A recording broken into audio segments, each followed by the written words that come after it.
Hello everyone, this is Christoper SanShin Russell. Thanks for taking the time to listen to this talk, guided meditation, and Q&A focusing on technology and meditation. There are an immense number of tools, technologies, and devices varying from monasteries and meditation bells to biofeedback and transcranial direct current stimulation. While many of us may be unable to move to a monastery or purchase cutting-edge technology, most of us have cell phones, and quite a lot is possible with them.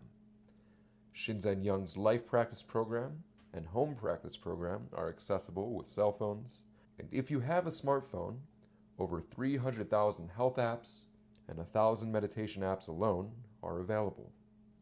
These technologies will resonate differently from person to person, but tools to improve our mind, heart, relationships, and lives do in fact exist, and I encourage you to try anything that works and run with it.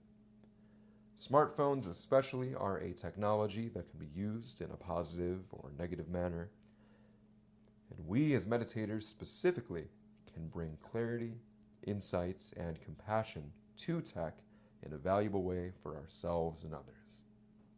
References for many of the things mentioned in this talk are listed via SoundCloud and YouTube, and any and all feedback is appreciated. For more information about the Monastic Academy, including apprenticeship and residency opportunities, visit monasticacademy.com or email info@monasticacademy.com for details. Welcome to this evening's Sunday Sit. This is a time for meditation and community to come together.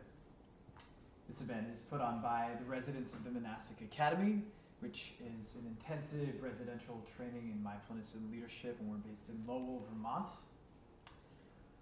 Please do what you need to do to take care of yourself during this event. You can walk around or use the restroom or have some water. And please enjoy the talk, guided meditation, and Q&A with our guest monk speaker, SanShin Russell. It's very good to see all of you. Greetings to everyone watching via stream or listening to this recording later, whether that's via desktop, laptop, or cell phone. Typically, there is not this amount of props during a Sunday Sit talk, and that is because the topic today is regarding technology and meditation. I was a teenager when I met my first meditation teacher, a Sri Lankan monk. His name is Bhante Sujatha. Bhante is an incredibly lovely, joyous, smiley monk, weighing in at about 85 pounds, and fifth graders often tower over him.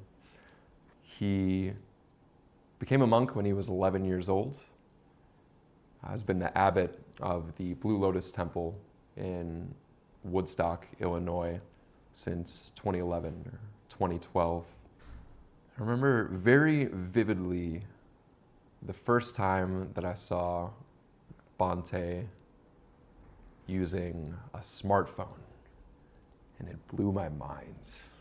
I don't know what it was exactly that monks did not or could not use any sort of technology, perhaps some sort of protective force field around them that protected them from the world. I'm not entirely sure what it was that I thought, but especially when I was in high school, I saw monks, and especially foreign monks, non-American monks, that is, as sort of magical alien entities able to bend their legs into absurd positions that I could only dream of. And I found out that Bhante was not just simply endlessly scrolling through his Facebook feed or taking selfies in the meditation hall and posting them on Instagram, but rather doing some really incredible work. He travels quite extensively, leading over 380 guided meditations per year. He has an incubator project in Sri Lanka and a number of other humanitarian projects. And this travel in these projects are only possible through the use of this technology.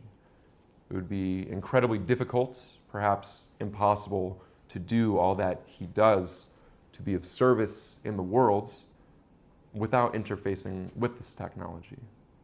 And my hope today is to outline some points about technology and illustrate or convey how we can improve our relationship with technology, and ideally creating a feedback loop in which the technology can help us to improve. We can improve our relationship and the technology itself, and ideally this positive feedback loop continues in a beneficial manner. There are many forms of technology-assisted meditation. When I say technology-assisted meditation, I think a lot of us may think of newer or emerging technologies such as the ones featured here that I'll get into in a little bit. But I would like to share a definition of technology that gives a broader view.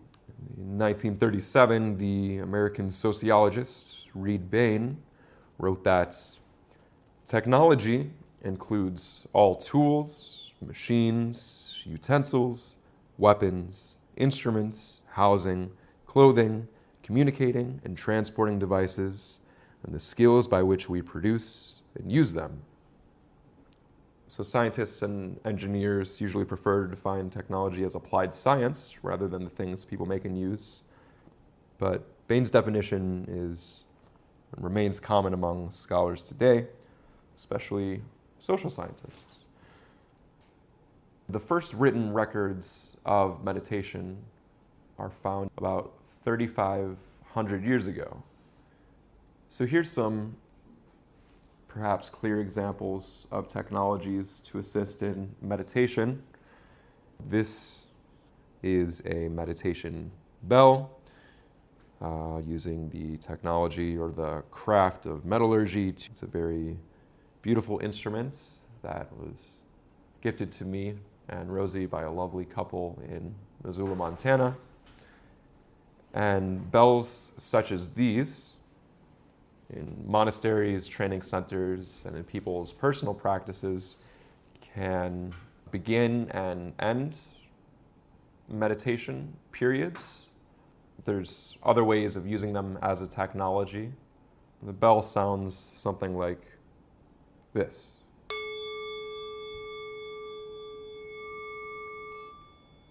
Some of you may have had a Pavlovian response to that. If not, both of those options are excellent. Both of those outcomes are excellent. This is one simple technology. Another is incense. This is incense made of sandalwood, cinnamon, patchouli, and a few other ingredients. It's the incense that we use in our meditation halls at the Monastic Academy, called Kyoto Autumn Leaves. In my experience, it kind of just gets me into a good space to be primed and ready for meditation practice. So scents, smells can have an immense power. In this way, the olfactory or scent detecting cells in our brain have certain links with our memory. One example of this would be that peppermint oil has been shown to improve memory. It's something that I used while studying or before and after test taking. The most powerful technology-assisted meditation I've encountered so far has been a combination of a monastery, a one-on-one teacher, a community, a sangha. A monastery is a system, is a building series of systems that sets up conditions and procedures that greatly facilitate meditation practice. This is quite a time-tested technology. One brief example of this is this here, this device on the end. When your upper back begins to slouch, it gives a brief vibration to let you know to improve your posture. For me, the monastic equivalent of that sort of device is sitting right there. His name is Stephen Django Cohen. When my posture slouches, he'll tell me. It's very helpful. On my cell phone, on most cell phones, if not all cell phones, there's the capacity, the capability to set an alarm to wake yourself up at a certain time. Something I have found to be extremely helpful is to set the phone with the alarm on across the room. So I have to get up and then turn it off and I can already start my day versus press the snooze button next to my bed an infinite amount of times. And again, the monastic equivalent of that would be whoever's in the operations role, where if I'm not up at a certain time to begin the day, they will kindly let me know that. I cannot press snooze on them. I don't think. I'm not sure what that equivalent would be. But these futuristic or emerging or high technologies for assisting meditation are powerful, are extremely helpful. This right here is the HeartMath M-Wave, and this is a heart rate variability feedback device. So this measures not only the rate of the heartbeat, but the variance in between heartbeats, and gives feedback on a screen to help facilitate a more favorable heart rate variability. This is a tool that I use when I'm on a desktop at the monastery.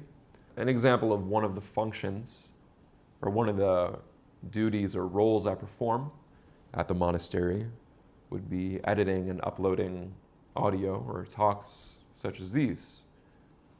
Hello, future self. Did you hear that? So I have multiple monitors, and I'll have this giving me feedback in the side. When a web page or when audio is loading, I can quickly check back in with how I'm doing in terms of this and have this sort of feedback to return to and facilitate a number of things I found with this device specifically. It increases calm, productivity, sort of heart opening, or the loving kindness states I've experienced with metta or loving kindness meditation. I believe we could think of meditation techniques even as a sort of technology. There's a number of different types, whether that's focusing on visual, auditory, somatic experience, any number of things. Bhante Sujatha was the first person to teach me about metta or loving kindness practice. And when I'm having a quote-unquote good experience with that sort of practice, I find myself to be in a very similar state as to what this can induce in the best sessions that I have with that. When I did not live in a monastery, I would have another HeartMath device that plugged directly into my cell phone. So if I was on a train or just had 5 minutes here or there, I could check in with this and get these, what meditation teacher Shinzen Young would call micro hits of practice throughout the day. And again, to point to the synergistic capability of these sorts of technologies and perhaps non-electronic technologies like monasteries, the best session that I've ever recorded using this sort of technology, and I've been recording sessions for about 4 years now, was while using it in the meditation hall of Great Vow Zen Monastery. Both those, the sets of conditions and setup of the meditation hall and the usage of that technology worked in a mutually supportive fashion to bring a very positive outcome. In November at the Monastic Academy, we ran a historic retreat. It was the first ever public neuromodulation retreat. And that too was with meditation teacher Shinzen Young and Dr. Baron Shorts from a startup called Bodhi Neurotech and Medical University of South Carolina. So a little bit about these sorts of technologies to assist meditation. This device focuses on the heart. The heart is also shown to have a magnetic field that we can measure. Horses and their riders, their hearts begin to sync up even before the rider enters the stall. And this sort of plays with the power of that dimension of our experience. This is a device called the Muse.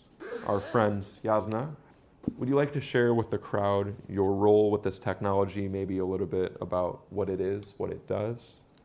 Sure. So the Muse is an EEG device, which is electroencephalography. It's the same type of technology that's used in hospitals to read brainwaves, but on a much smaller scale and form factor. And it comes with a companion on your phone, which guides you through and based on your brain state, the sound you get from the app. So it will put you in a soundscape like, for example, a beach. And if you're getting distracted, the weather on the beach will change. It will get stormy. If you're in a calm and meditative state, it will the clouds will go away and birds will come and they'll start chirping. My particular role within the company was in building some software for therapists who have clients who use Muse to help them monitor their clients' usage and to have jumping off points for conversations within therapy sessions. Excellent. Thank you. So, the HeartMath M-Wave is a device that provides feedback about the heart. The Muse provides feedback about brain activity, but it's also possible to modulate or stimulate neural activity, and that is what we did at this retreat in November. Dr. Baron Shorts and Dr. Bashar Badrin, also from Bodhi Neurotech, created a device called the Zendo, and it is a form of transcranial direct current stimulation. And what this device does, here are the pads of it, the current iteration of the pads. They get placed on the temple and above the eyebrow, and a small current between 1 and 2 milliamps. You select the strength. A small current is delivered to those areas, and in some of the studies that they have, it's shown to reduce mind wandering, increase body calm, improve visual learning, visual acuity. This is one of the more well-tested older forms of neuromodulation.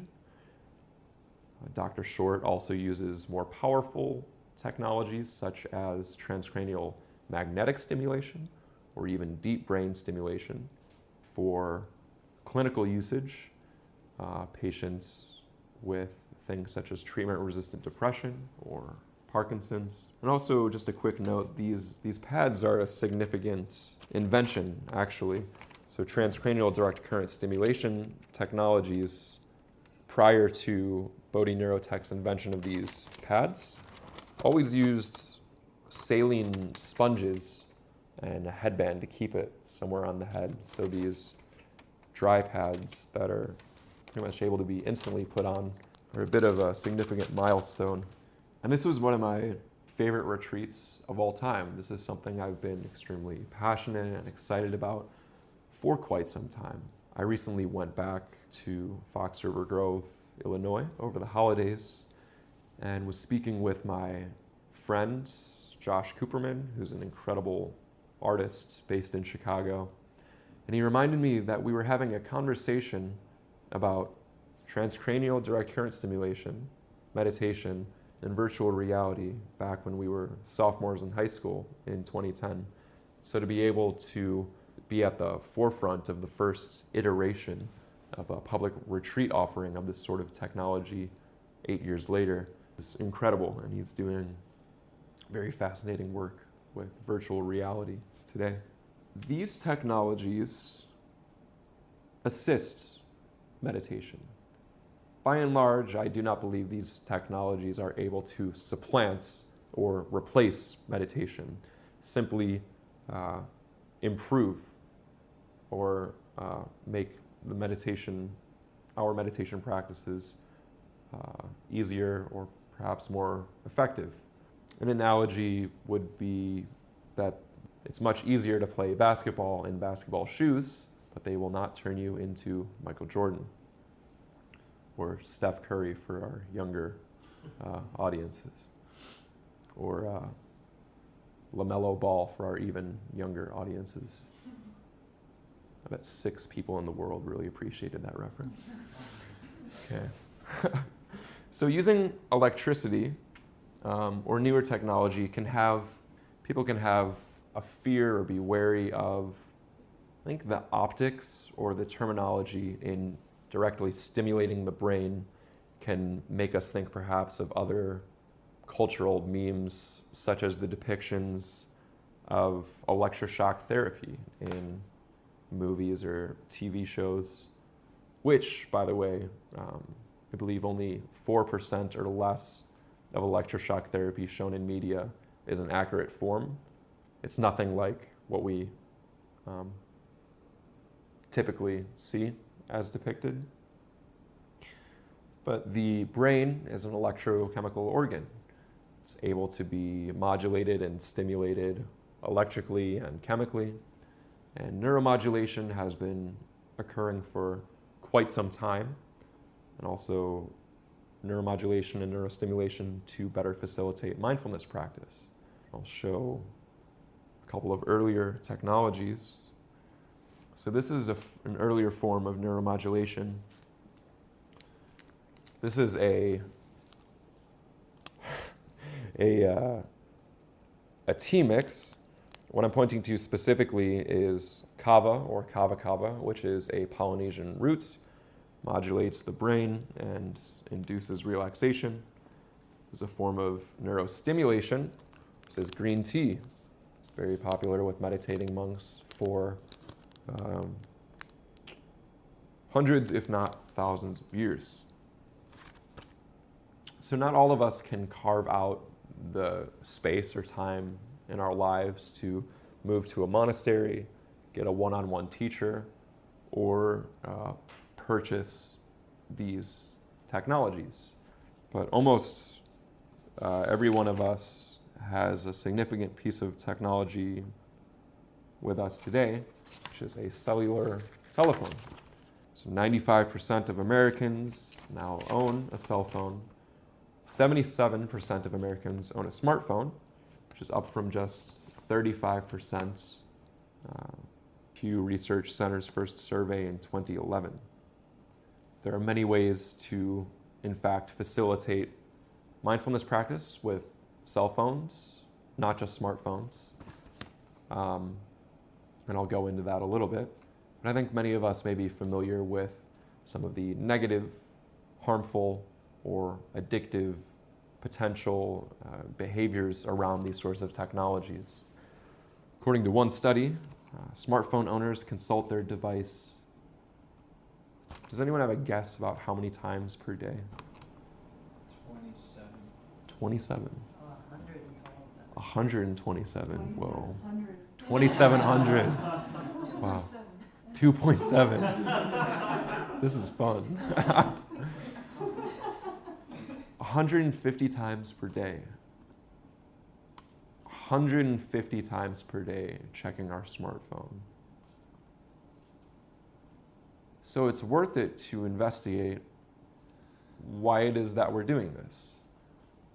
what are the factors, conditions, precursors leading to this action? What is the state of mind that leads to this? Because I believe technology and societal structures are merely a reflection or an outward expression of our internal states. And similarly, with meditation and many other techniques, skills, we can change and in fact improve our internal state of mind, our internal well-being, and we can use technology in the same way.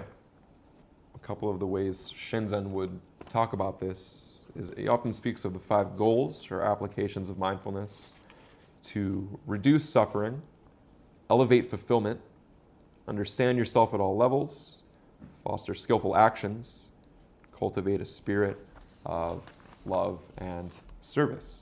We could also constantly recycle thoughts that are greedy or hateful or delusional.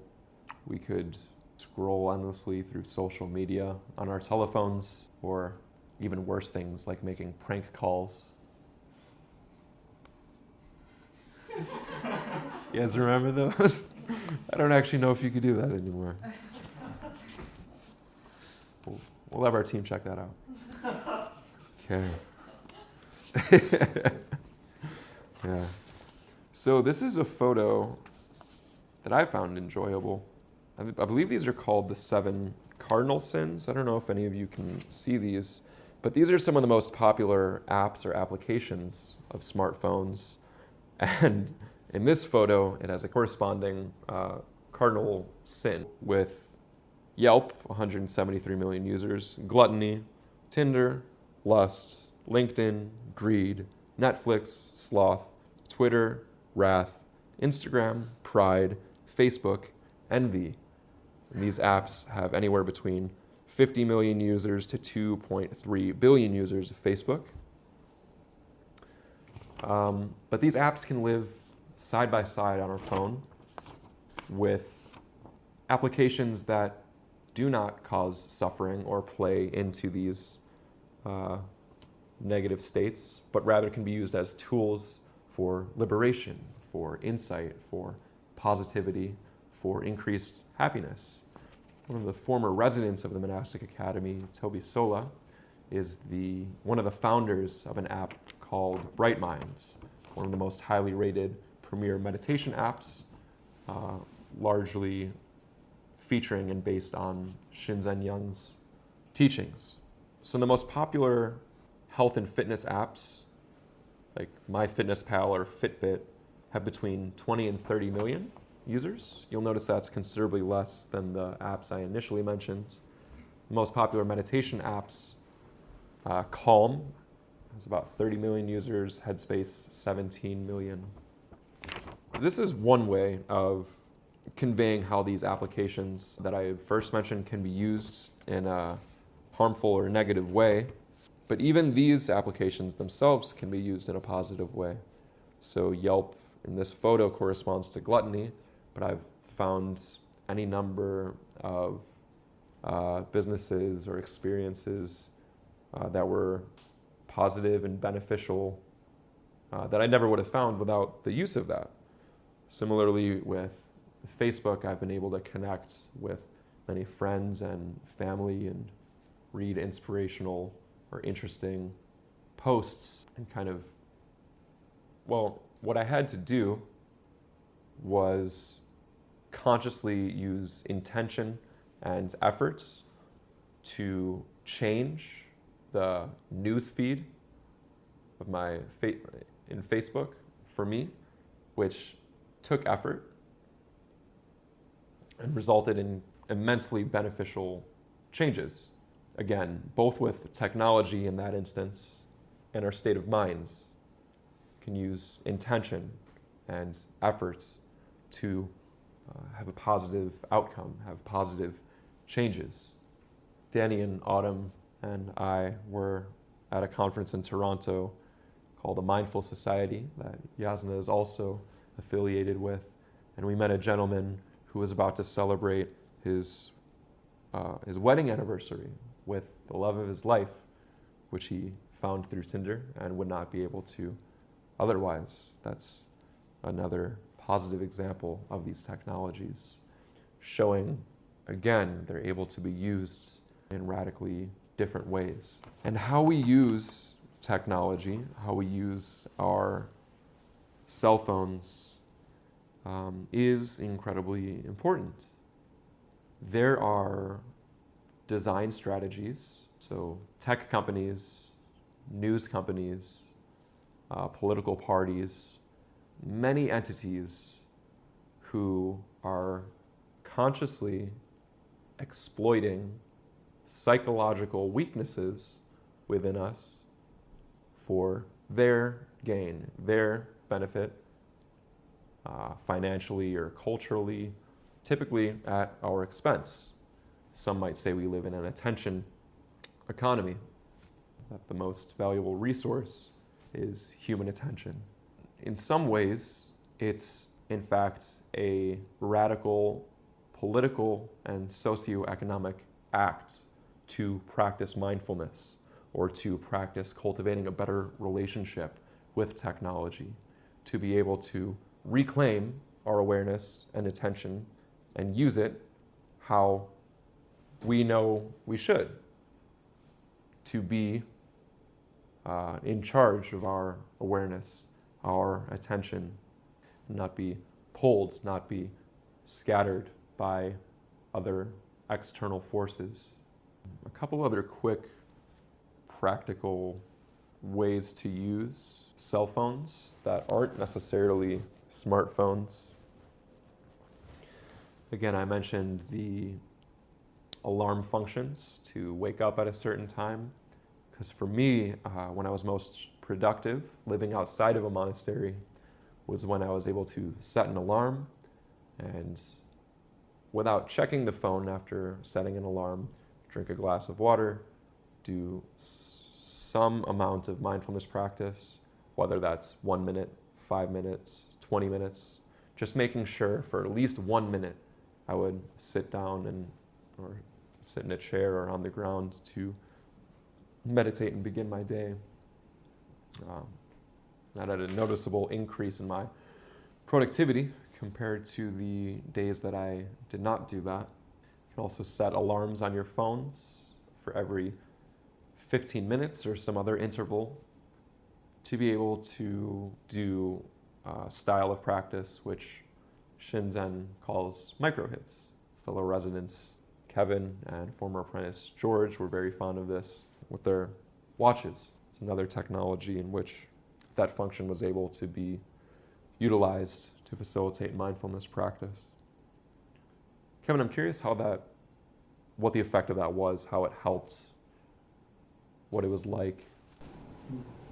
So I would set my alarm, and I sometimes still do, to 15 minutes.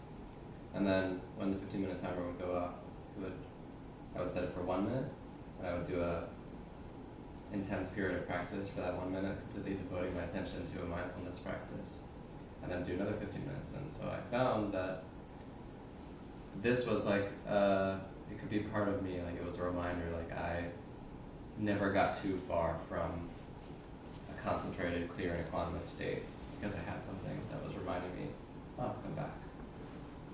You're here. Thank you. So also with cell phones that aren't necessarily smartphones, can use them to do mini retreats over the phone with Shinzen via the home practice program or the life practice program, which is something that I'll be featured on later this month. A couple of quick things that I want to point out is technology often offers a solution that causes certain problems, ideally better problems than the solution addressed, and we have other technologies to address those problems. Artificial lights, especially emitted from screens, contain a lot of blue light, even though it may appear white. So typically, when we first rise in the morning, the spectrum of light in the sun contains a wide spectrum, infrared, ultraviolet, UVA, UVB, and also a lot of blue light.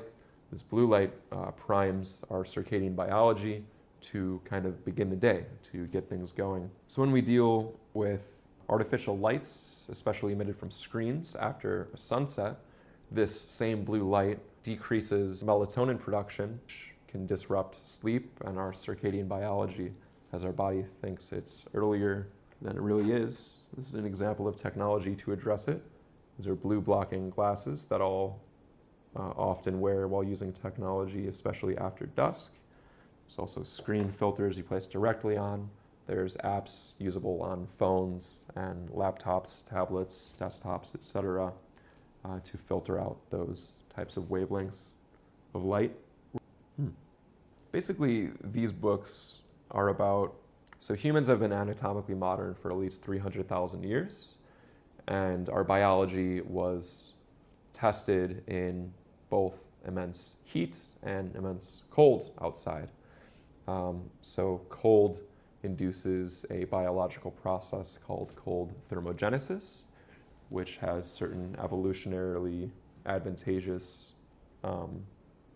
aspects when that process is induced.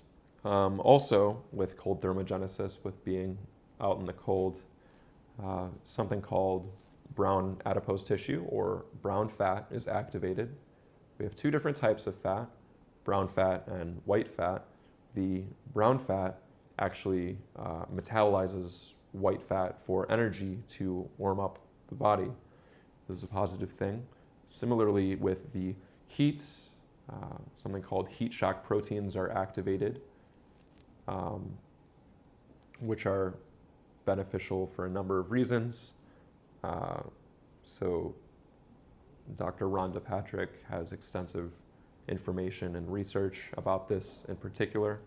Many of you who aren't from the Bay Area in California have experienced these large shifts in weather, some of them often quite uncomfortable. Here in Vermont, it's below 40 degrees, so many of us have many layers on. We're using heating now, and in the summer we might use AC. And what this has done is made us live in a much smaller band of temperature than we have for the vast majority of human existence. So these books outline processes to sort of counteract what this sort of modern technology has done to us, or does to us. This is a book by Scott Carney called What Doesn't Kill Us. Subtitle is How Freezing Water, Extreme Altitude, and Environmental Conditioning Will Renew Our Lost Evolutionary Strength. And both of these books essentially feature a man named Wim Hof, or the Iceman, who holds many Guinness World Records with ice exposure. He's climbed Mount Kilimanjaro multiple times without a shirt on and in shorts and boots. He does cold exposure, and he also uses a breathing technique that is extremely similar to an ancient Tibetan breathing technique called Tumo, like inner fire breath, inner fire meditation. And I recently attended the inaugural technology-assisted meditation symposium at Harvard University and was the first person to ever use a virtual reality guided meditation with Wim Hof in this method. So here I was using this brand new technology with this method to help facilitate a practice that was a solution to a problem created by a solution of technology to address another problem. This cycle continues and repeats, and when we bring awareness to it, attention to it, we can have a more favorable relationship with it. Also, the Bodhi Neurotech team was there, a few people that worked on Muse. So I would like to now give a demonstration or a guided meditation featuring such technologies and put this sort of theory into practice. So again, feel free to use any posture that's comfortable, whether that's seated, lying down, standing.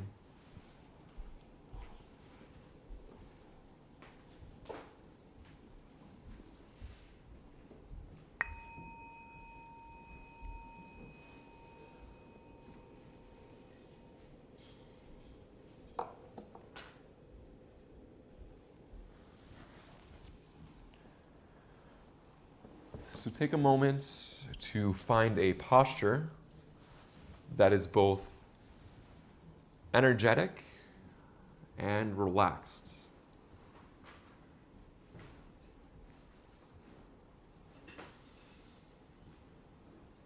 Chairs aren't necessarily ideal, but they work perfectly fine. So starting from the ground up, a few helpful cues would be to be firmly grounded or rooted with the surface below you. So for me right now, that's having stable points of contact with the ground and the chair. Moving up from that, feel free to move around and find a balanced position or posture with the torso. You can think of the hips and the knees like a sort of tripod. You want to find a favorable, balanced position with. And again, this isn't very easy to do in most chairs, but it is often helpful to have the hips above the knees. It can be helpful to round the lower back ever so slightly, kind of tuck the tailbone into whatever you're sitting on, or whether that's the ground or a chair. So increasing stability within this balanced posture.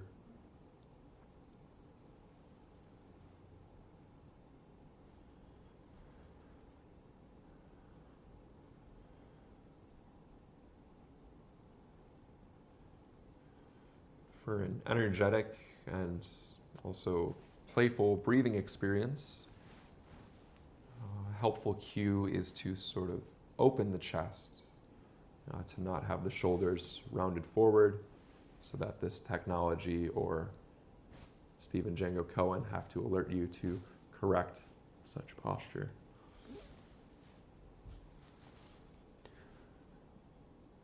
And again, moving upwards, it's helpful to tuck the chin a little bit in a way that elongates the spine at the top. A cue that's very often used is imagining a string on the top of the head, pulling the whole spine, the whole body into an alignment that's stable, it's balanced, it's energetic, it's relaxed.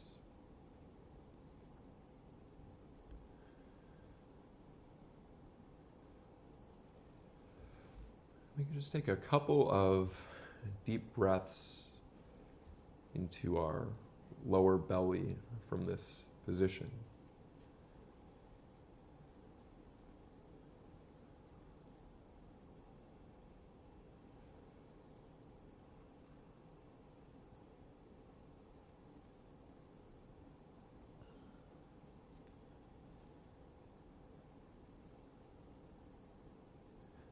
For many of us, especially if we're sitting in chairs, there can be a sort of compression with the stomach, the belly, and our breathing will be more focused in the chest and neck.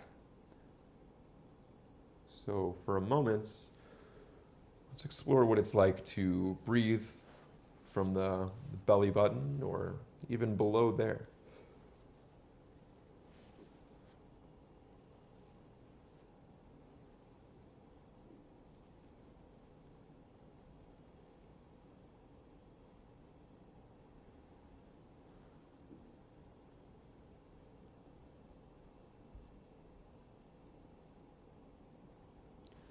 From the top down, we can relax any tension that we're holding in our face or head.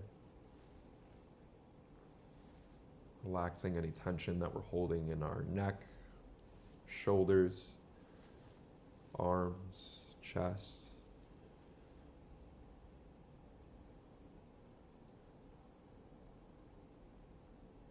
Allowing our chairs and the floor beneath us to support us We can relax our musculature and be supported.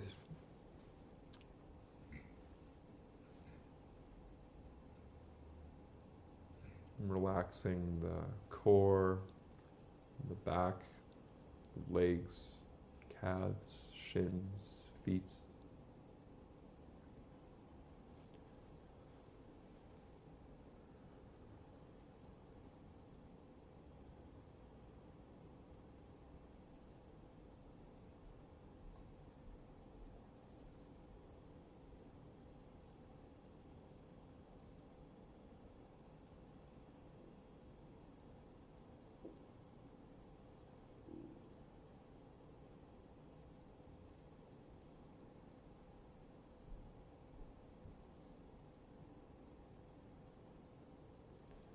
Please raise your hand if you have your cell phone on you.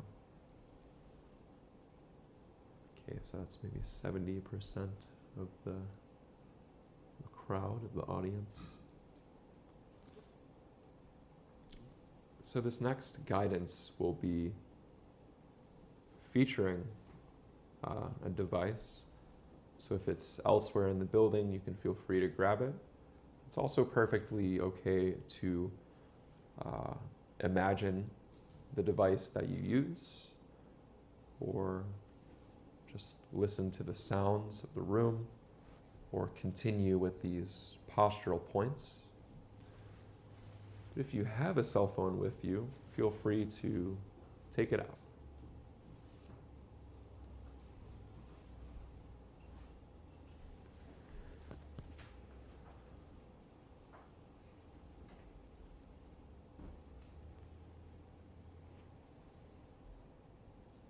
You can turn it off if that is possible at this moment. And bring your awareness, your attention to the physical weight and shape of this device. This device has certain dimensions, a certain weight to it, a certain shape. Perhaps the front and back are different. You can feel around with how this device fits into your hand.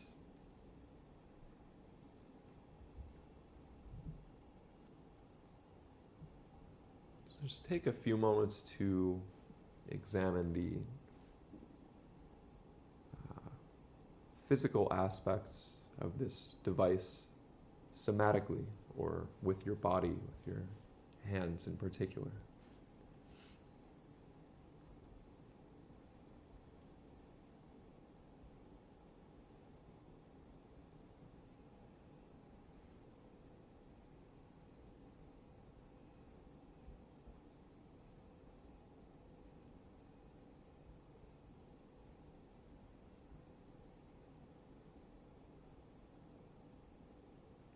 Feel free to examine this device with your offhand. So for me, I'm right-handed. So in this instance, I would examine it with my left hand. Perhaps a way you would not typically use your cell phone or smartphone. Just noticing any difference in holding it in this hand compared to the dominant hand.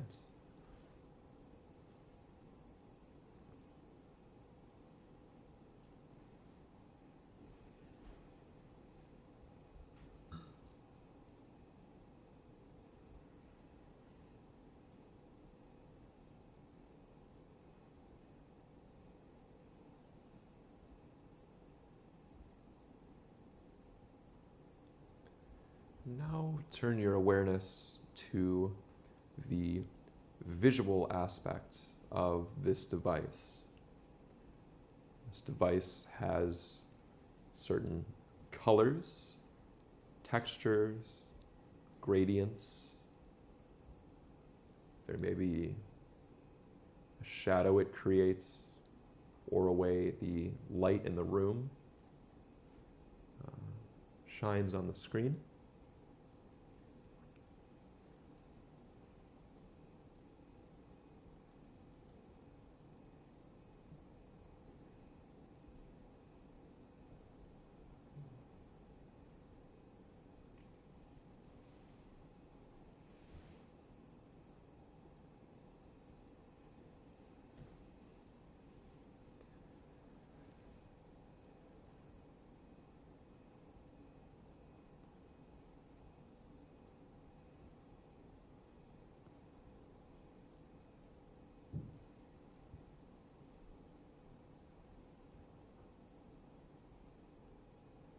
And perhaps examine with curiosity, are there any visual or auditory thoughts that arise as you observe this object, this cell phone?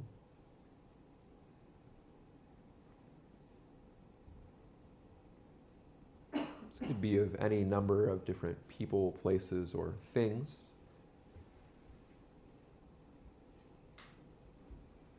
Perhaps there's a draw to use certain apps or see what time it is.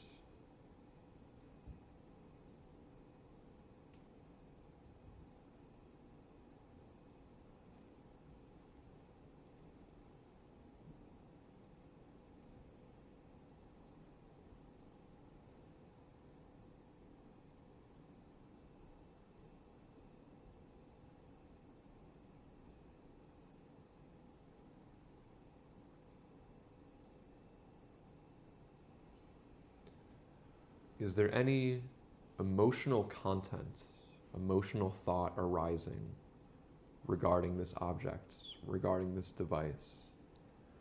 Are there emotional feelings of positivity or negativity? Is there any emotional content arising when examining this device?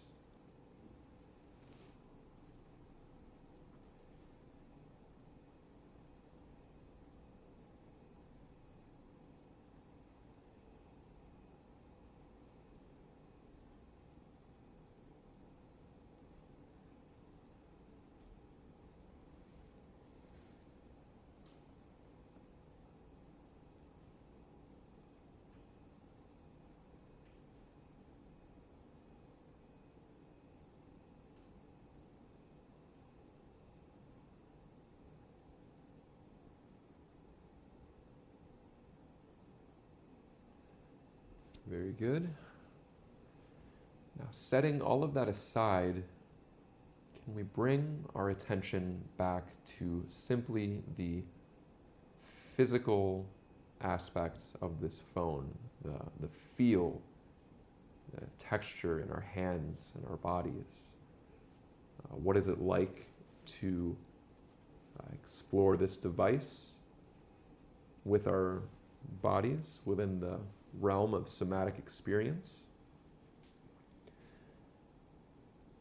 Can we narrow our focus range or focus space specifically to the somatic experience of this object, letting auditory and visual experience just be in the background for now?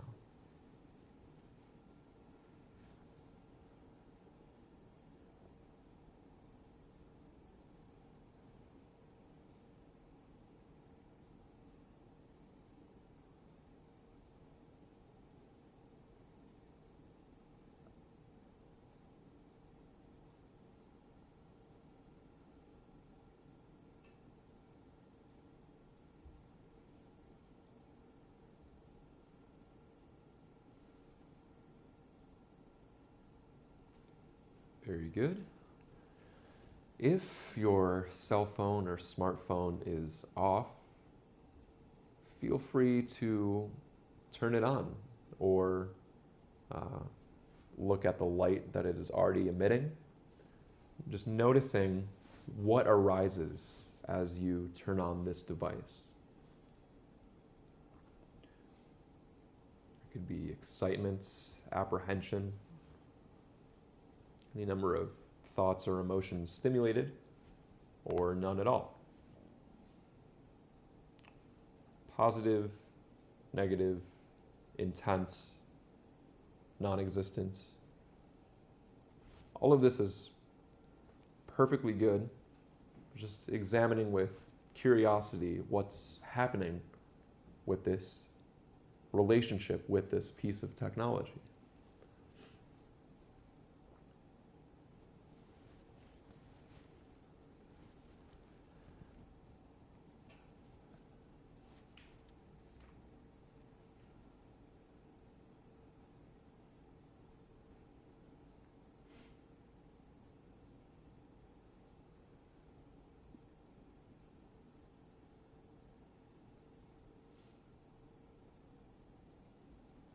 So if you do have a cell phone, feel free to stand up at this moment.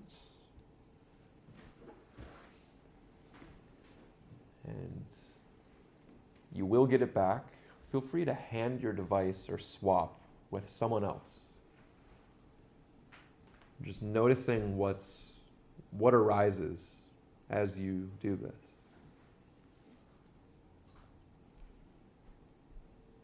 You can feel free to look at each other or just hold the devices. But what is it like to have your device in the hands of someone else? To have someone else's device in your hands?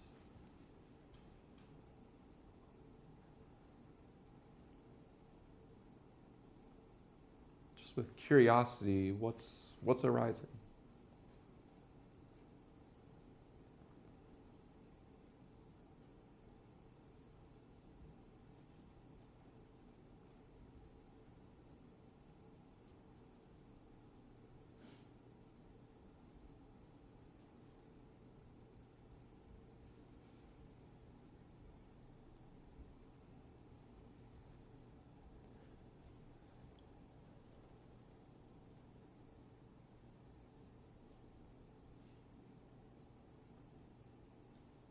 And consider for a moment what the person with your device now has access to.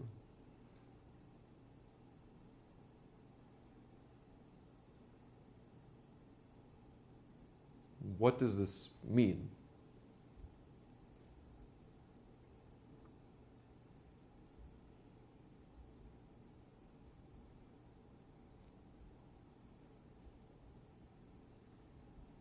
What parts of you are contained in this device?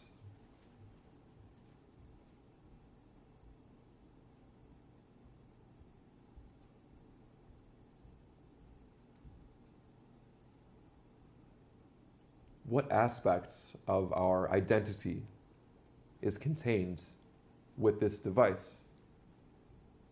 What is it like for someone else to be holding that in this moment?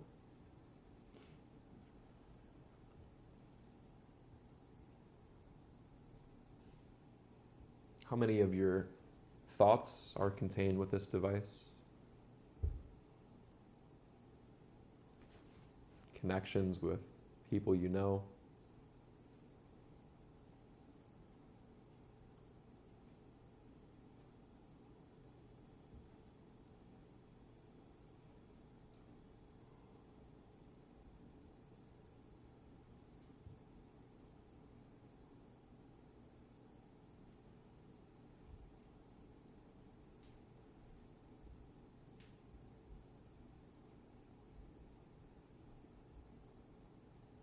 Consider all this technology has allowed you to do. Almost certainly both positive and negative things, everything in between.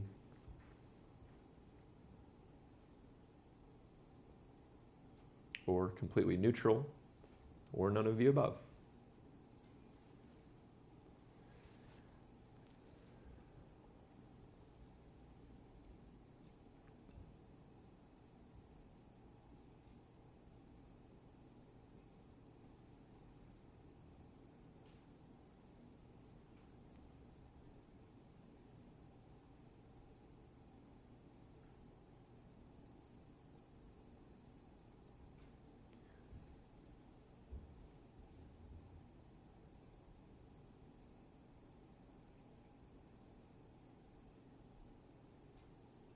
physically, where are all of the people that you've connected with this device?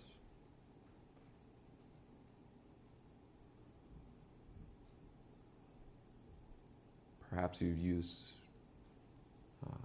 Google Maps or some other application to view other parts of the earth, the world, with this device. Perhaps you're listening to, or have listened to, some piece of audio, music, or even a talk such as this. Hello, future people listening to this talk.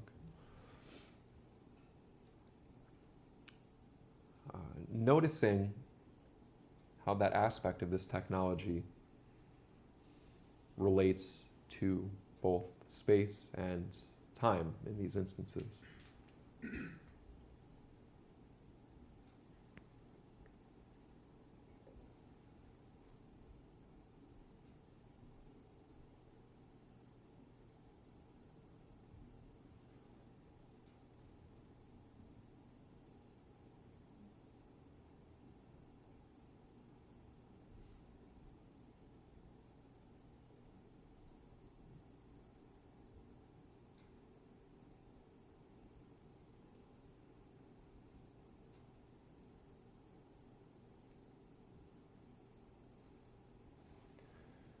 Now consider that there are very similar things occurring with the partner you swapped this phone with.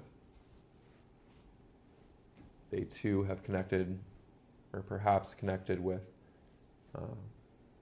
people elsewhere in the world, viewed or listened to pieces of media from other points in time or elsewhere spatially.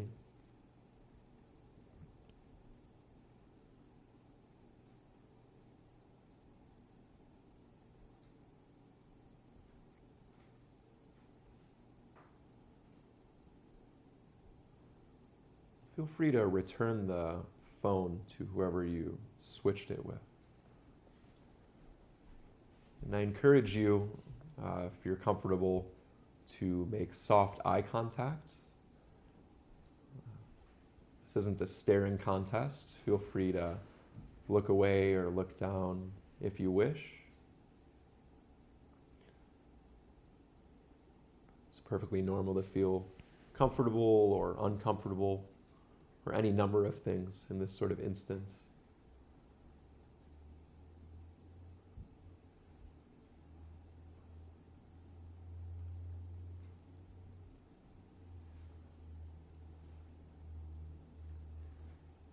I invite you to consider, how tangible was it to think about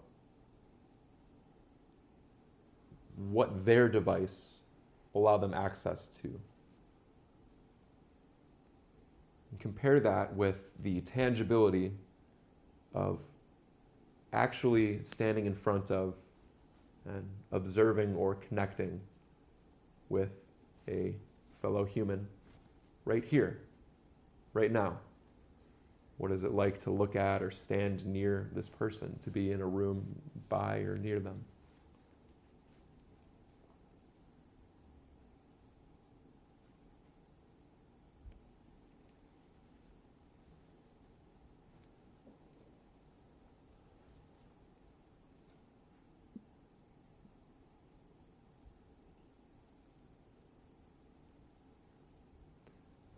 In a moment, I will be ringing the bell, and this is an opportunity for practice in motion.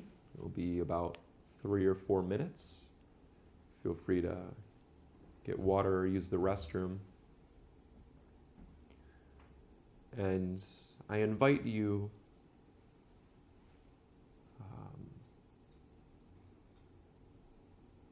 to consider anything that arose in this exercise, anything that was salient, tangible, powerful, anything at all. And again, we'll return back here in 3 or 4 minutes after this silent period of practice in motion. Feel free to thank your partner however you wish.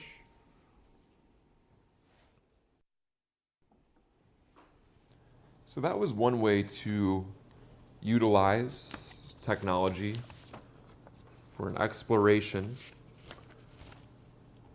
of many different things, both within ourselves and considering others, bringing insights to our experience of being alive, or consideration of what it is for others to have it, to be alive, to be having an experience. Elements of that meditation were taken from a cell phone meditation by Chris Willard, and from a number of other, or inspired from a number of different other resources that I want to just briefly mention. So from The Atlantic, mindful.org, Psychology Today, Tuja Wellness, New York Times. I'd now like to explore another way in which we can use cell phones to assist meditation. Again, there's many different ways with apps, with listening to podcasts or guided meditations. So in a moment, I will play a piece of audio created by Jogen, or Jogen Salzberg, who is a Zen priest. He's the head of training at Great Vow Zen Monastery in Oregon, which is the first monastery that I trained at, and my first teacher that I had a one-on-one meditation interview with, or Sanzen, in their school. Jogen's an incredible musician, drummer. Great Vow Zen Monastery has a lovely marimba band with the monks, and he leads events in Portland using these pieces of audio. For right now, bring your attention, your awareness to auditory sensation, listening to sound of my voice, sounds in the room, the heater going,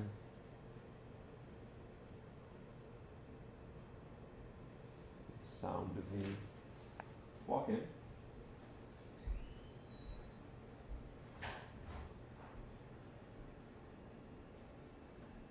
Perhaps notice that there is a physical dimension of sound.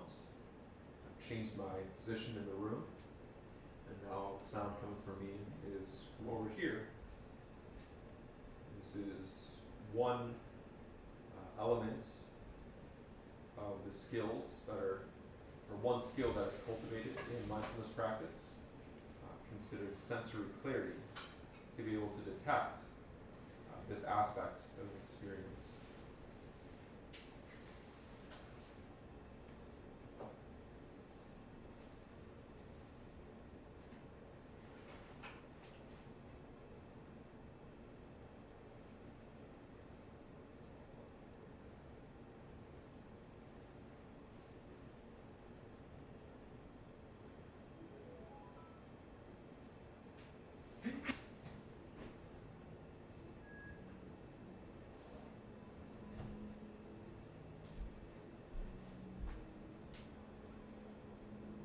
Noticing that this sound is now arising,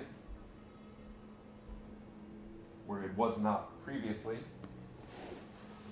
pointing to another aspect of experience, which is the arising and passing away of sensory phenomena.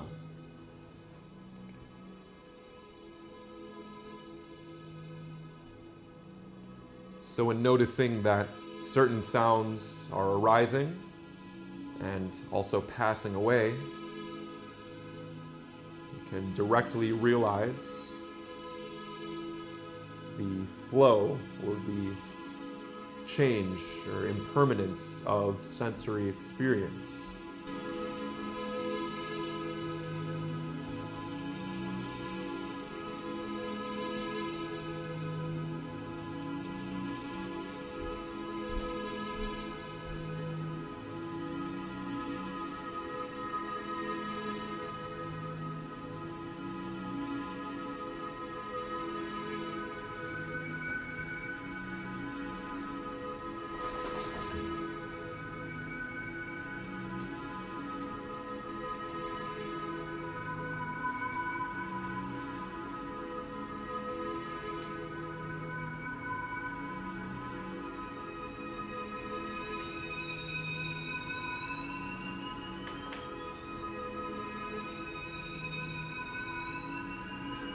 So allowing visual and somatic or physical sensations to just be in the background for now.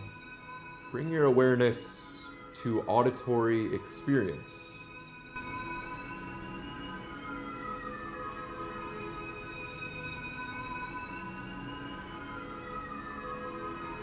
And let your awareness tune in to any elements of auditory experience that it's drawn to, that you're drawn to.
We can be aware of the sound that's emanating from these speakers, noting that it has a physical dimension, a physical location from which the sound emerges. So I invite you to explore other parts of the room. Is there silence or spaciousness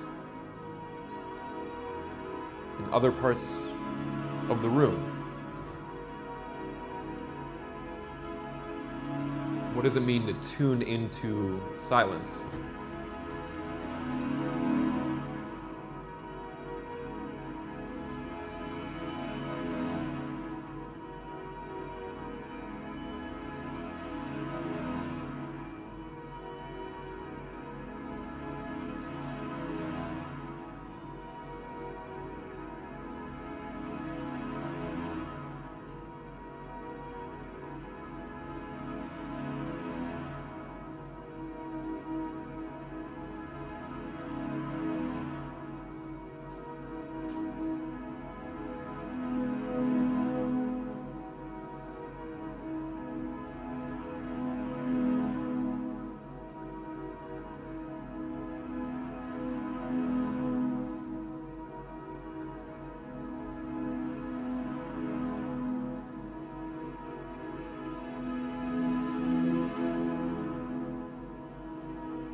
So you could bring your awareness to the sound, to this stimulus, or away from this sound, away from this stimulus.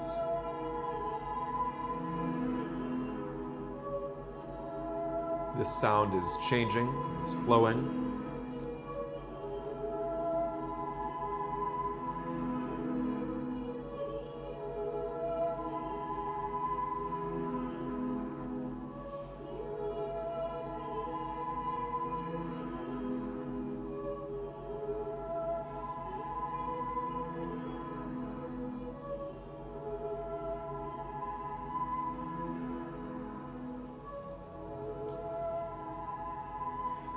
I invite you to explore what is it like to hold awareness on auditory experience and simultaneously focus on the breath, on the physical sensations of breathing.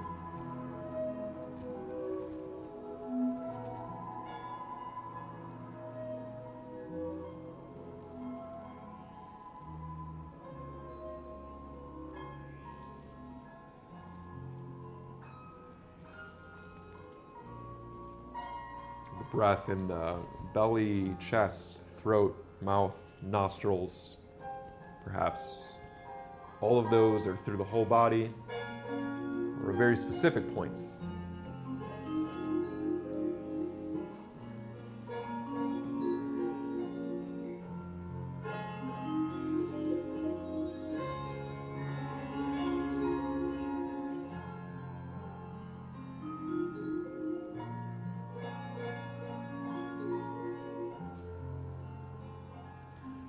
What is it like to hold both of these modalities of sensory experience within the focus space, within the focus range?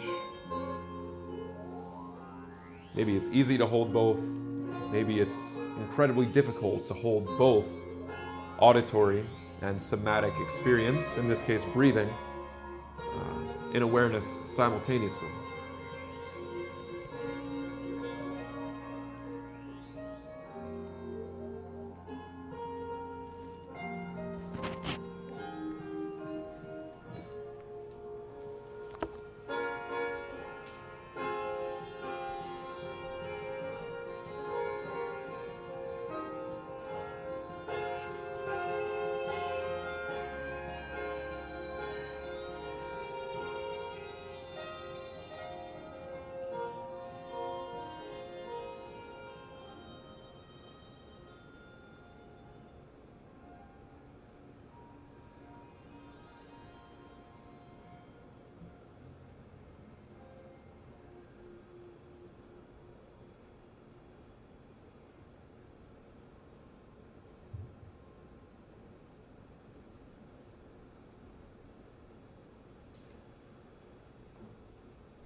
You can now note that that sensory experience is gone, is past.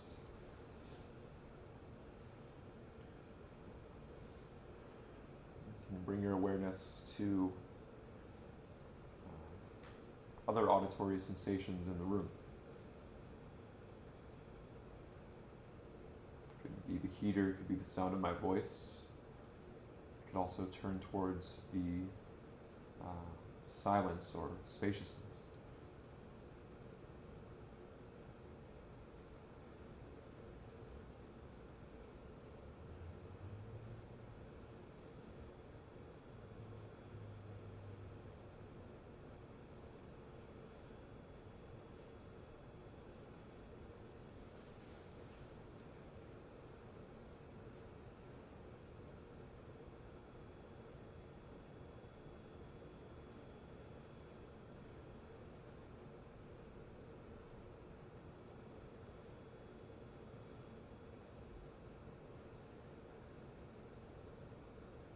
I'd like to conclude this guided meditation with a quote. Feel free to pay attention to what I'm saying or place your awareness elsewhere. The Shin in my name, SanShin, comes from Shinzen Young. It was ordained by Shinzen Young and Sori Foral, the head teacher and founder of the Monastic Academy, April 1st, 2018.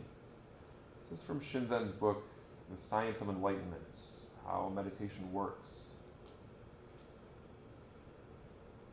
Quote, I begin this chapter with a quote from H.G. Wells, who is credited with an impressive string of accurate predictions. In his 19th and early 20th century works, he describes things like the internet, Wikipedia, and role-playing war games. He accurately predicted when World War II would begin, that it would be aerial in nature. Most famously, he described a then fictional mechanism whereby splitting atoms propagate in a chain reaction, releasing huge amounts of energy for use in war and peace. A key figure in the early development of atomic energy explicitly acknowledged that the fictional writings of Wells had influenced his real-world research. Will Wells turn out to be right about the Buddha and humanity's future? Let's look again at what he said nearly a century ago. Quote, it is quite possible that in contact with Western science and inspired by the spirit of history, the original teachings of Gautama, the historical Buddha, revived and purified, may yet play a large part in the direction of human destiny. It's from H.G. Wells in 1920. And Shinzen says, I would rephrase this slightly with a twist. It is not unreasonable that in contact with modern science and inspired by the spirit of history, the original discoveries of the historical Buddha, rigorized and extended, will play a large part in the direction of human destiny.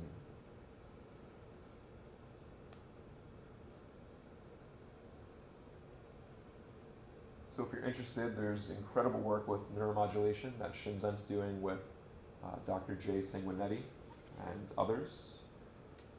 Mikey Siegel of Stanford is doing incredible work with group biofeedback. And former resident Miles Bouquet, in his thesis, Monasteries of the Future, outlines some of the principles and concepts that I believe those quotes refer to.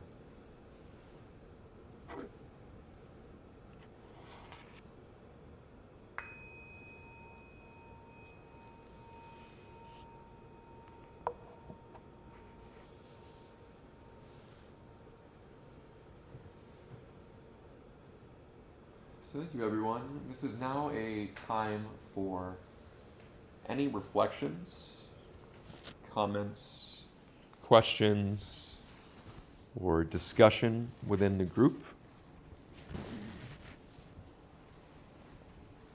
Any reports of your experience. Could be anything at all. Will you list all of your references on your website? On which website? CML's website. Will you? I will be sending out the references in our Wisdom in Your Inbox emails. Okay. These typically come out the week after talks like this occur. So people can sign up for those emails either online or from the sign-up sheet outside. There will be links to this audio via SoundCloud and also YouTube, and I'll put these references right in there.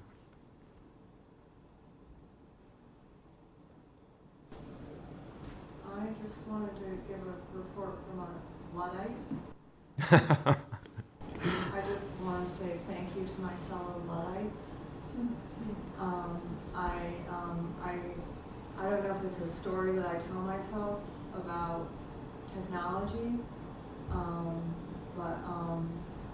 but I just noticed like my energy dropped, and then I got angry when I saw people's cell phones come out. Oh. And I felt like subtly abandoned. Oh. And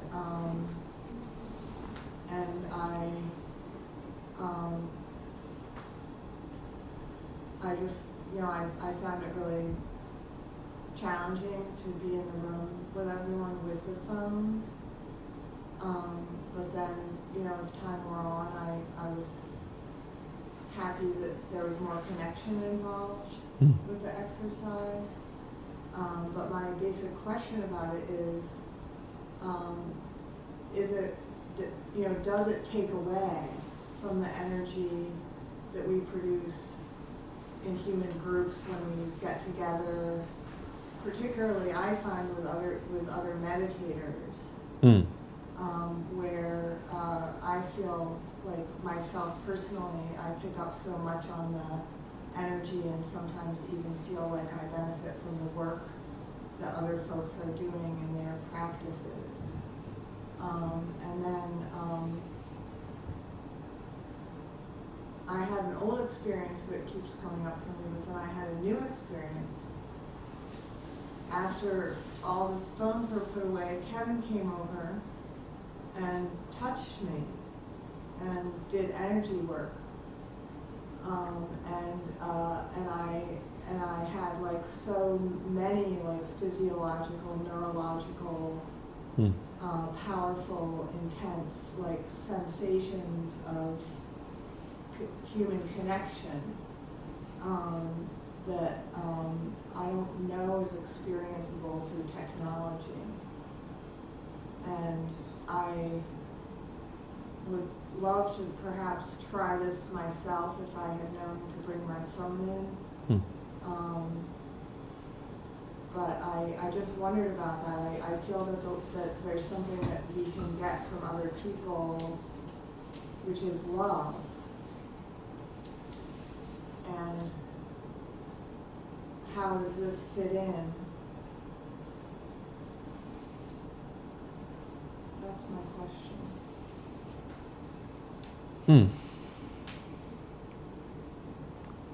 I would just like to point out that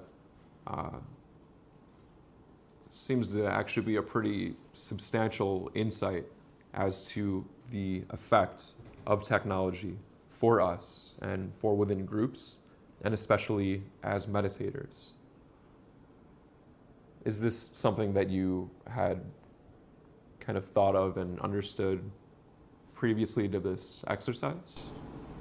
I think that's the thing, is that I don't know if I was partly experiencing what I was experiencing because I know that there's research that shows, for an example, that even just taking your cell phone out, automatically people are maybe 80% less willing to be vulnerable.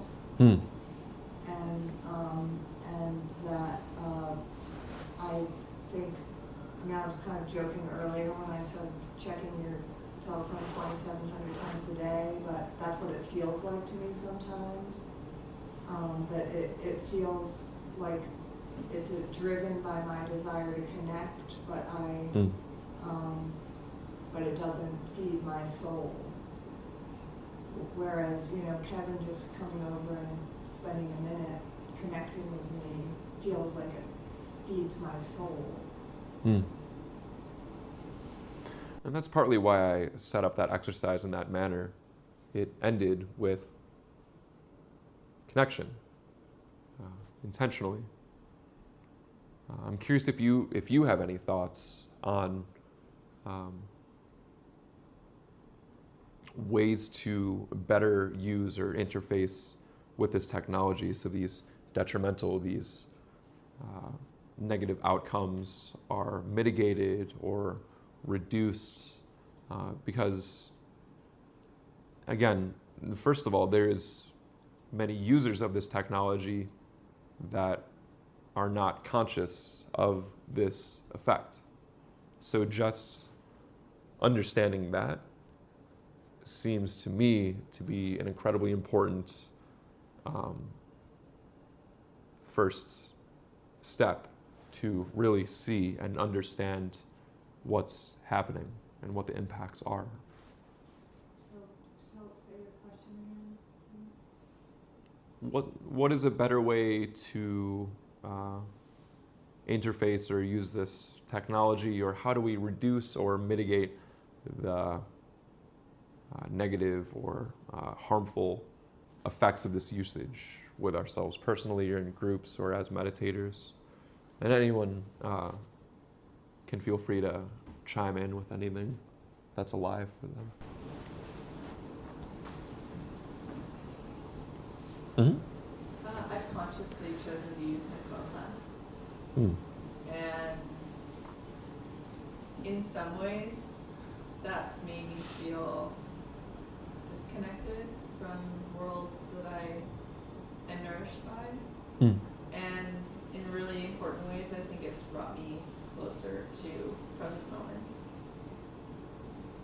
Part of it, I think, part of the reason I've chosen that, and I'm not saying that's like a choice that I will necessarily choose forever, is that I haven't really been willing to take the time to educate myself on the technologies I use in order to be proficient in them so I can use them mindfully. So I don't think it would actually take me that much work or that much time to become a more mindful consumer of electronic technologies like my cell phone and my computer, but I'm scared of them. I'm scared of the power they have over me. I'm scared over how they suck me in, and so something I've chosen to do, maybe out of fear, maybe out of a sense of self-preservation, is really limit time that I'm looking at a screen or limit the time I'm in connection with other people when my phone is with me.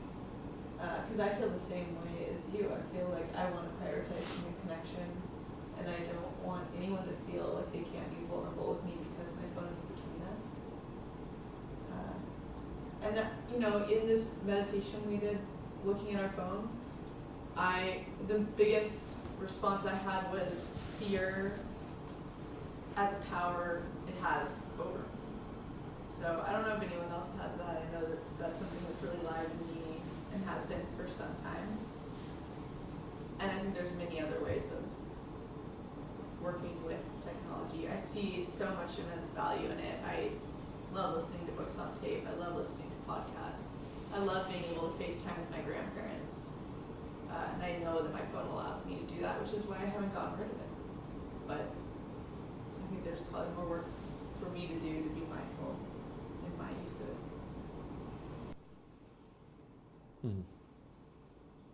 So there's a lot of trade-offs here. There are a lot of trade-offs.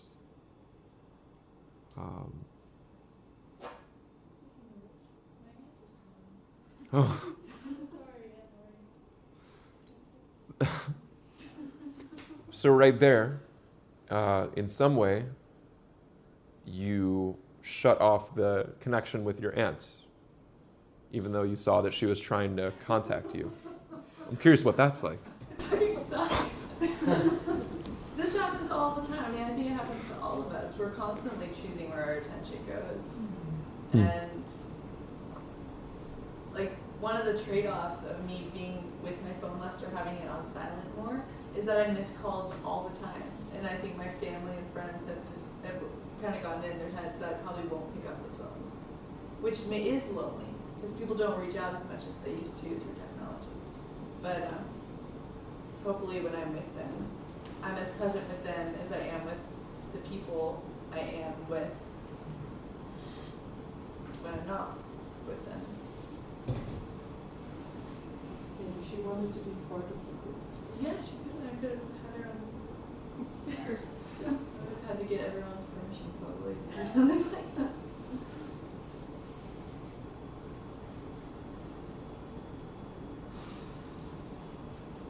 I just want to say, just in case it wasn't real clear before, that I did really appreciate your talk. Oh, thank you. Something's working. Mm. Yeah. I mean, I just really appreciate your clarity of expression and your guidance and steadiness and peacefulness. Thank you. I owe it entirely to my teachers, to Soryu, to Shinzen, to Peter, and the others that I mentioned, and to this community. For only within that is this possible. I'm curious if anyone has any thoughts or insights, questions, comments about what just occurred there, the examination of this trade-off. I'm not sure, but what I especially appreciated was your humor, which you interjected a little bit here and there. It was really made your talk come alive. Because talk is almost like a robot talk. Oh, sorry, that's not the right word. I don't know, no reflection on you, but your humor expressed something about your spirit and your humanity. It was really beautiful. Thank you. I mean, we're teasing Mr. Cohen here, but there were other things. It was great. Oh, thank you so much. Yeah, that's definitely noted. Increased humor, 7%. Thank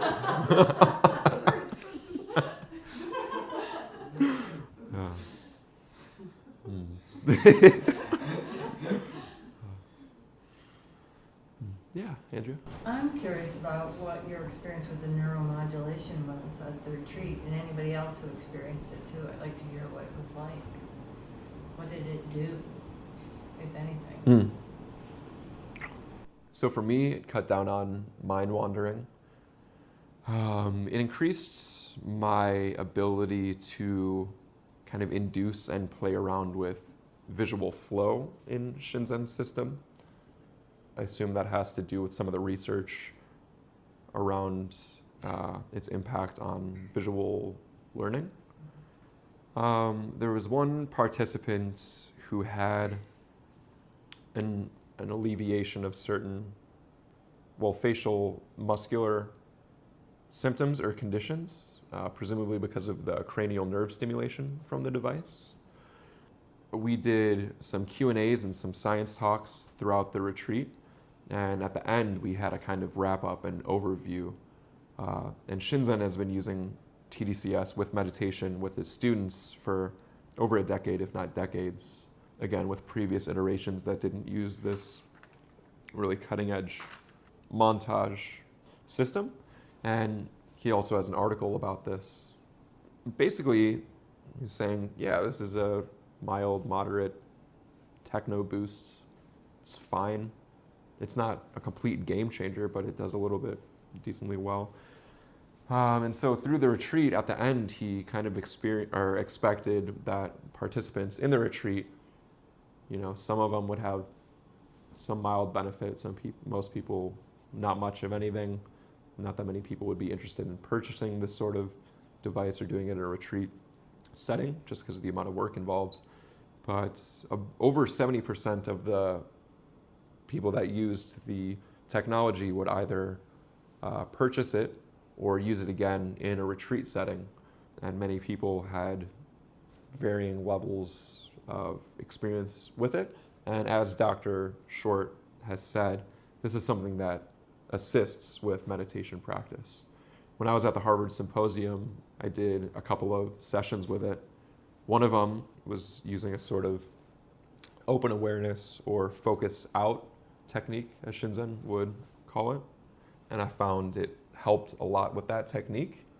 And I also did it while casually eating a salad, had it on my head and going. And maybe it provided a little bit of a mood boost, or I was just in a good mood. But yeah, the effect wasn't as pronounced or noticeable when I wasn't diligently meditating already. I know Rosie tried it the first day, and other people in the room tried it to varying levels. Can I ask? Sure. When you stopped using it, did that allow you to go to that place without it? That kind of awareness or assist, was it just kind of naturally happening without it then? So it happened, I've had these sorts of experiences prior to and after the usage of this technology. It just seemed that this technology, specifically the Bodhi Neurotech Zendo e-meditation system, this device, facilitated that in a more pronounced way or quicker. So the sorts of states I would experience after the third day or some period of time in a deep meditation retreat were more quickly accessible throughout 20-minute session or throughout one day of 2 20-minute sessions. There seemed to be some positive effects afterwards. And I can send you and anyone else that's interested some of the Q&As and science talks about that. Thank you. Mm-hmm. I also wanted to report that I did, if you were here last week, I talked about a technology that I did, which was a float session. Ooh, those are incredible. Yeah. Well, I had fear during my first float session. So I was determined to go back and try it again. And so I did. And I practiced all week using Peter Park's technique of not me, not mine, not myself. When I would practice meditation during the week, I would imagine myself in the float tank and what would happen. And a lot of scary thoughts came up.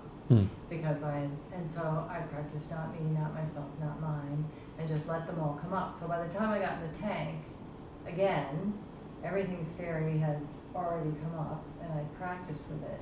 And I was able to really relax and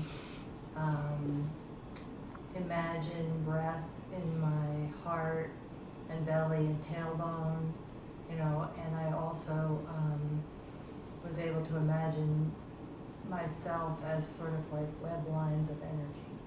So it was a much different experience the second time. But I practiced all week around it.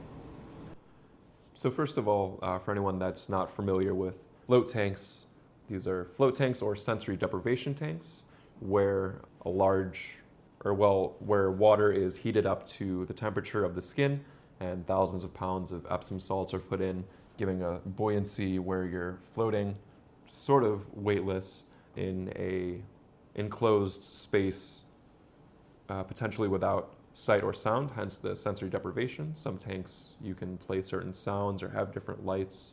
I know there may be 1 or 2 locations in Vermont.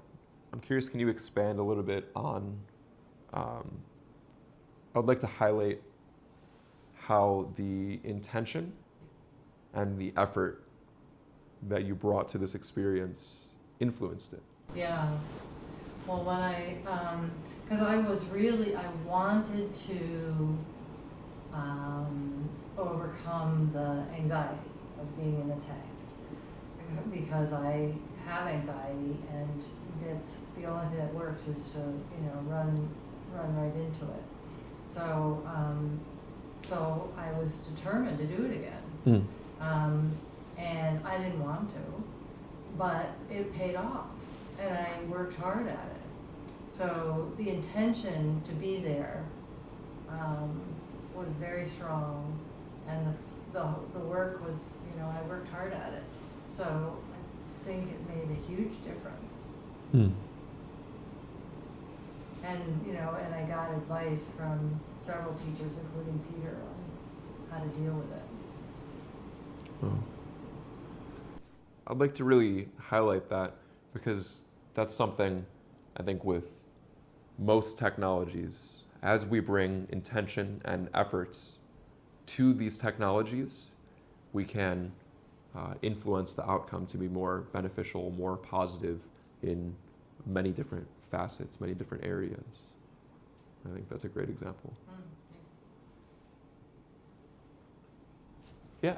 Can I ask Andrea a question? Sure, please. How did it compare to the light vessel or energy genesis machine, which is another technology Andrea and I have tried that does music and light therapy? Yeah, I didn't get anything from that really. I didn't feel any effect of it. So this was much more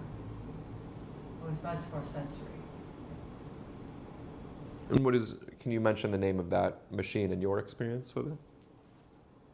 Or that device? There's a couple different iterations of it, but the more recent one is called the Energy Genesis, and it has rainbow lights, which are sort of low tech, but it's just the light therapy, and then it has music, and you're inside of this container, and your whole body is just vibrated by the music, but it's different. There's one in Montpelier, and I tried one in Colorado, and I've had vastly different experiences having done it maybe 10 different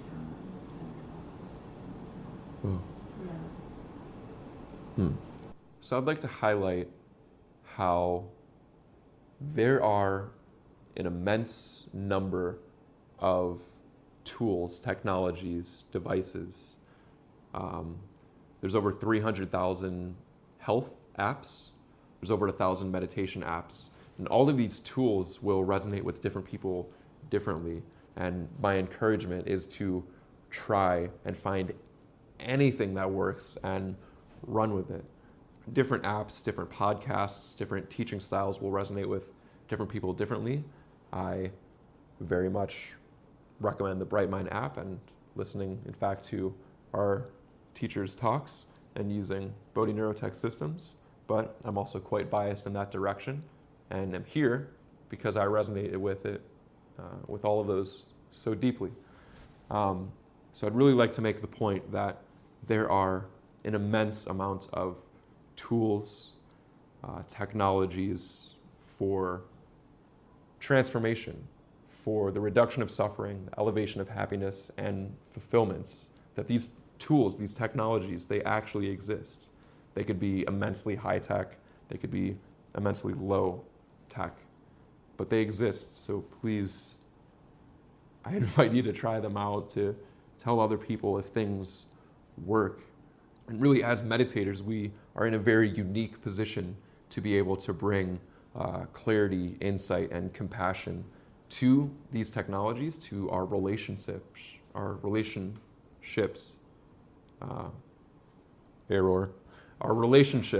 with these technologies. And because of how new all of this is, because how rapid this development is,